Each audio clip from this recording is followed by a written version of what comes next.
Welcome children. Today I am taking your 11th chapter on the face of it. This is from Rainbow. इसमें दो ही characters हैं, mister lamb and dairy. Mister lamb एक बहुत खुश मिजाज इंसान है और एक डेरी एक बच्चा है 14 साल का, उसके अंदर बहुत इन्फीरियरिटी कॉम्प्लेक्स है, मतलब हीन भावना से भरा हुआ है।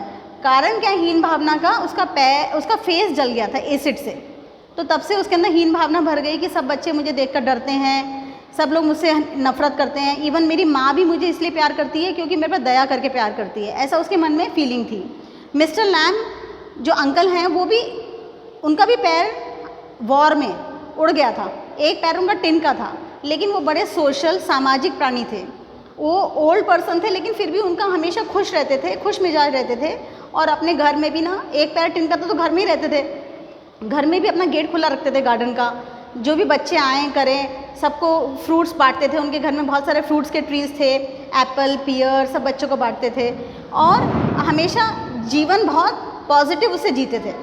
अब एक दिन डेरी हर समय सुबह उठते ही छिप जाता था, तो एक दिन छिपा छिपा वो इनके घर में आ गया, गार्डन में उनके गार्डन में आ गया। तो उन्होंने क्या किया, उन्होंने देखा एक बच्चा कोई छिपा हुआ है, उसके पास गए और उसको बोला कि तुम क्यों इतने छिपे हुए फिर रहे हो? तो उसने ना, डेरी ने बताया कि मेरा फेस जला हुआ है, मैं सबसे दूर रहता हूँ, मुझे कोई भी इंसान से बात करना अच्छा नहीं लगता। तो मिस्टर लैम्ब ने बहुत उनको प्रेम से समझाया कि आप जीवन को ना किंग साइज जियो, क्योंकि जैसे कि हम सब भगवान के बंदे हैं, हम सब जैसे दुनिया में आए हैं, तो जैसे एक फूल खिलता है दुनिया में तो उसके साथ कांटे भी होते हैं, खरपतवार भी होती है, तो सब एक जैसे तो है नहीं दुनिया में। ऐसे हम सब वी बिलोंग टू गॉड, हम सब भगवान के ही बंदे हैं। लेकिन किसी को भगवान ने कैसा बनाया है, कोई कैसा पुष्प है, कोई कैसा है, कोई कैसा है, इसमें हमें हीन भावना नहीं आनी चाहिए। और हमें अपनी ज़िंदगी, तुम तो अभी बच्चे हो, तुम्हें बहुत खुशी से अपना जीवन निकालना चाहिए, जीना चाहिए जीवन को। और उन्होंने बताया देखो मेरा भी पैर टूटा हुआ है, टिन का लेग है, फिर भी मैं तो हमेशा खुश रहता हूँ। तो उन्होंने एज ए रोल मॉडल उसको बहुत अच्छे से समझाया डेरी को, और डेरी को उन्होंने उसकी ब्रेन वॉशिंग करी और उसको बोला कि अगले दिन तुम फिर आना मेरे से मिलने के लिए।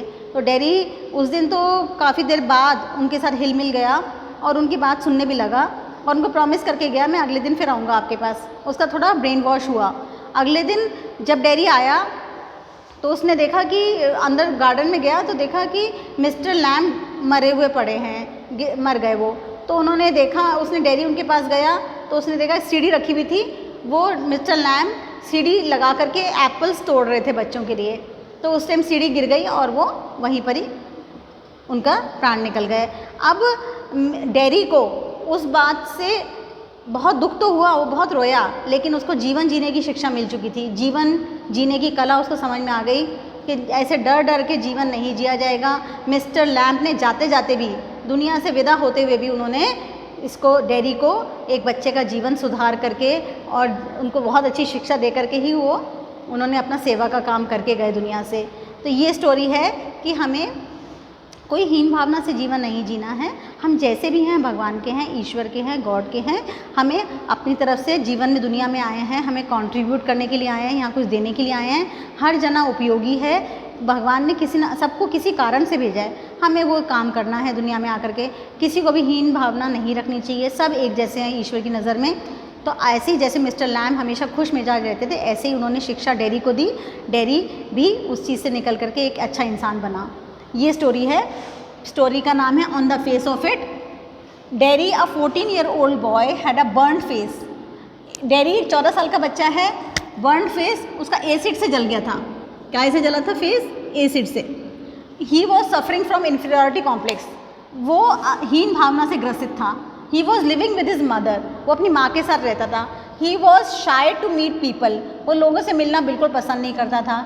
Children were afraid of his burned face, बच्चे भी उसको जब देख लेते थे, छोटे छोटे बच्चे भी उससे भाग जाते थे क्योंकि उसका फेस जो जला हुआ था उसको देखकर वो डर जाते थे और उससे उसको भूत समझते थे। Mister lamb on the other hand was an old man with a lame broken leg. Mister lamb दूसरी तरफ एक इंसान, ओल्ड पर्सन थे जिनका टूटा हुआ लेग था, वो लेग उनका वॉर के टाइम उड़ गया था। He had a tin leg, उनका पैर कैसा था? टिन का था। Despite his physical disability he was a social man with a positive outlook towards life. जबकि उनका डिस्पाइट उनका पैर टूटा हुआ था, फिर भी उनका आउटलुक जीवन के प्रति बहुत सकारात्मक था, पॉजिटिव था। He was a happy go lucky man who loved children dearly. वो बहुत हैप्पी गो लकी, बहुत मस्त खुश मिजाज इंसान थे, वो जो बच्चों को भी बहुत प्यार करते थे। Derry met him one fine morning when he was hiding from people and climb Mr Lamb's garden wall. Derry उनको एक दिन मिला जब वो डेरी उनके गार्डन की दीवार पे चढ़ के नीचे कूद गया था, तब मिस्टर लैम्प ने देखा कि कोई उसके गार्डन में छिपा हुआ है। Dairy he avoided people and their company. Dairy हमेशा लोगों से छिपता फिरता था और किसी की कंपनी उसको पसंद नहीं थी। ही thought people will either laugh और बी सिंपैथेटिक विद हिम। उसको लगता था या तो लोग उसकी मजाक बनाएंगे या उसके ऊपर दया करेंगे, सिंपैथाइज करेंगे, मतलब दया करेंगे। ही रिमेन्ड सैड एंड विड्रॉन। वो हमेशा दुखी और विड्रॉन, अपने अकेला अकेला ही रहता था। Mister lamp was on the other hand a man with a optimistic frame of mind. Mister lamp दूसरी तरफ बहुत पॉजिटिव, ऑप्टिमिस्टिक, सकारात्मक दिशा में जो दृष्टिकोण होता है वैसे इंसान थे। He overcame his feelings of alienation and loneliness by being in the company of nature and human beings. अब मिस्टर लैम्प अपनी अकेलेपन को कैसे दूर करते थे?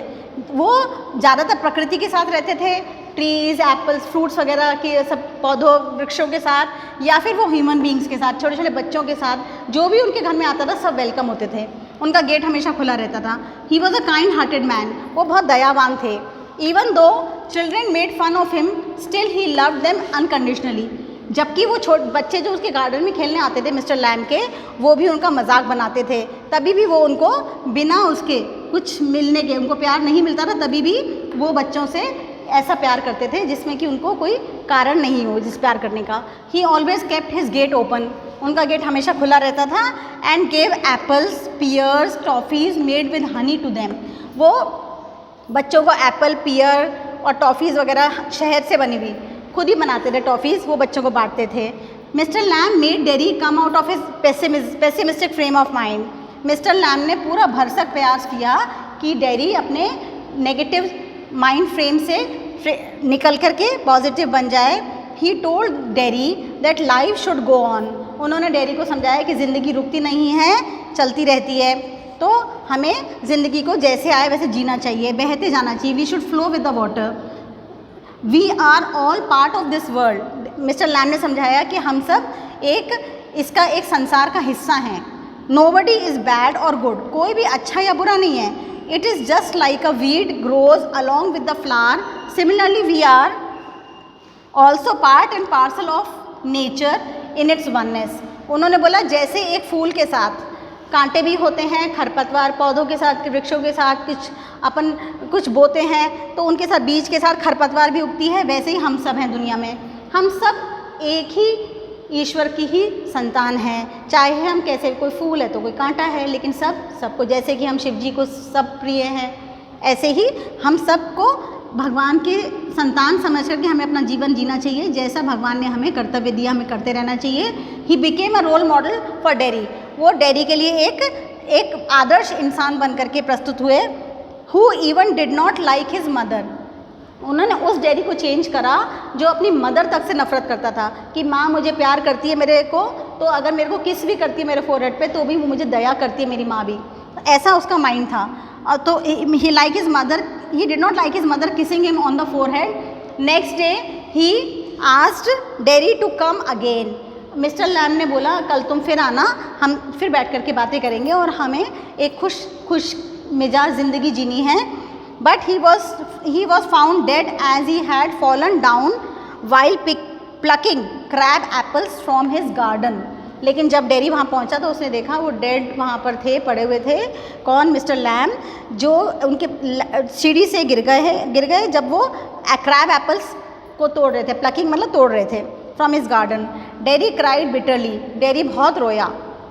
Even before leaving his earthly abode. वो इस धरती को छोड़ने से पहले भी Mr Lamb taught Derry to live life king size. उन्होंने जाते जाते भी, दुनिया से जाते विदा लेते हुए भी, उन्होंने डेरी को जीवन को लिव लाइफ किंग साइज, जीवन को बहुत एक राजा की तरह जीने का तरीका सिखा करके दुनिया से विदा ली। तो आपको ये नोट्स हैं, आप उतार लीजिएगा इनको, and you can make short notes in your own diary also. और एक आध कुछ वर्ड मिस हो गया तो मैं कंप्लीट कर देती हूँ। Fallen down from the ladder, वो सीढ़ी से गिर गए थे। Fallen down from the ladder, from the ladder मतलब सीढ़ी। वाइल प्लकिंग, जब वो एप्पल्स तोड़, क्रैब एप्पल्स बच्चों को बांटने के लिए तोड़ रहे थे तब, while plucking. And today is the 11th chapter of your book, and I hope you understood all the things. Now I'll start taking poems for you people, so please start making notes. Don't let our efforts go waste. Okay, bye, thank you, take care.